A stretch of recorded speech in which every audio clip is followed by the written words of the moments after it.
தினம் ஒரு ஜெபம் என்கிற ஜெப வேலைக்கு நேராக இயேசு கிறிஸ்துவின் நாமத்தினாலே உங்களை வாழ்த்தி வரவேற்கிறேன். இன்றைய நாளுக்குரிய வசனம் 1 சாமுவேலின் புஸ்தகம் அதிகாரம் 2 வசனம் 8.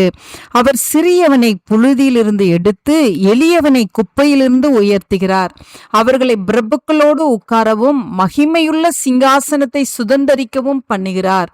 நாம் யாவரும் கண்களை மூடி தேவனை நோக்கி ஜெபிப்போம். எங்களை நேசிக்கிறதான நல்ல தகப்பனே, இந்த நாளுக்காக ஸ்தோத்திரம் ஆண்டவரே. கர்த்தர் கொடுத்த ஜீவனுள்ள வார்த்தைக்காக நாங்கள் நன்றி செலுத்துகிறோம்.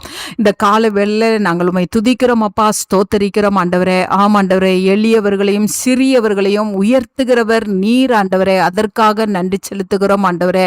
உம்முடைய பிள்ளைகள் ஆண்டவரே, இந்நாட்களிலே ஆண்டவரே அப்பா உமக்கு ஸ்தோத்திரம். எளியவர்களாய், சிறியவர்களாய், மற்றவர்களால் எண்ணப்பட்டவர்களாய், புறக்கணிக்கப்பட்டவர்களால் ஆண்டவரே சிறுமைப்படுத்தப்பட்டவர்களாய் இருக்கலாம். ஆனால் ஆண்டவரே, தேவனை நோக்கி பார்க்கும் பொழுது, தேவனுடைய வழியிலே நிற்கும் பொழுது, தேவனுக்காக வாழும் பொழுது ஆண்டவரே, உம்முடைய பிள்ளைகளை கர்த்தர் உயர்த்துகிற தேவனாய் இருக்கிறீங்க. உமக்கு ஸ்தோத்திரம். கண்மலையின் மேல் உயர்த்துகிற தேவனே, நாங்கள் நன்றியோடு உம்மை ஸ்தோத்தரிக்கிறோம்.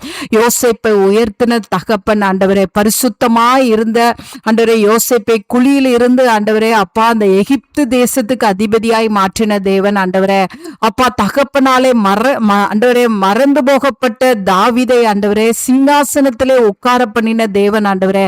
இந்த நாளில் உம்முடைய பிள்ளைகள் ஆண்டவரே மறக்கப்பட்டவர்களாய் ஆண்டவரை கைவிடப்பட்டவர்களாய், தள்ளப்பட்டவர்களாய், ஒதுக்கப்பட்டவர்களாய் இருந்தாலும் கர்த்தர் இன்றைக்கு உம்முடைய பிள்ளைகளை உயர்த்துகிற தேவனாய் இருக்கிறீங்க. உமக்கு ஸ்தோத்திரம். இந்த நாளில் என்னோடு கூட சேர்ந்து ஜெபிக்கிற ஒவ்வொரு வாலிப பிள்ளைகளையும் கர்த்தர் உயர்த்துகிறீங்க. உமக்கு ஸ்தோத்திரம் அப்பா. ஆண்டவரே, ஒவ்வொரு பெரியவர்களையும் கர்த்தர் உயர்த்துகிறீங்க. உமக்கு ஸ்தோத்திரம் ஆண்டவரே. ஆண்டவரே, ஒவ்வொருவரும் ஆண்டவரே அப்பா தேவனுக்கு பிரியமானவர்களாய், பரிசுத்தம் உள்ளவர்களாய் காணப்படட்டும் ஆண்டவரே. அப்பொழுது உம்முடைய பிள்ளைகளுக்கு ஆண்டவரே உயர்ந்த பதவியும் உயர்ந்த ஆசீர்வாதத்தையும் கண்மலையின் தேனையும் உடைய பிள்ளைகளுக்கு கொடுத்து ஆண்டவரே நீங்க வழிநடத்துவீங்க. அதற்காய் ஸ்தோத்திரம். இயேசுவின் மூலம் ஜெபிக்கிறேன் நல்ல பிதாவே. ஆமேன், ஆமேன்.